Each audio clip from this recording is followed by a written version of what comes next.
అలాగే culture matters. మన సిద్ధాంతాలు కూడా కల్చర్ గురించి ప్రత్యేకించి ఉంటుంది.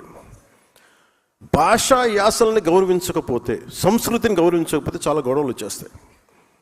ఒక్కొక్క 60-70 కిలోమీటర్లు మన ఉత్తరాంధ్రలో ఒక యాస ఉంటుంది, దాన్ని వెటకారం చేయడానికి కుదరదు. అది ఆ భాషతో యాస తాలూకు అందం అది.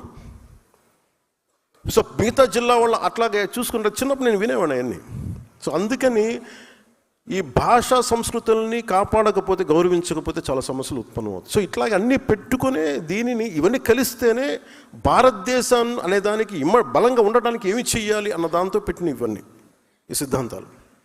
ఇవన్నీ నేను నిలబడ్డాను కాబట్టి ఈ రోజున మీకు ప్రధానమంత్రి గారు కూడా మీకు అంత గౌరవిస్తున్నారంటే, ఒక ప్రాంతీయ పార్టీ, ఒక 2 ఎంపీలు, ఒక 2-3 ఎమ్మెల్సీలు, ఒక 21 మంది ఎమ్మెల్యేలు ఉన్నది ఇంత బలంగా ఎలా ఉంది అని చాలామంది అడుగుతూ ఉంటారు నన్ను, జాతీయ స్థాయి నాయకులు.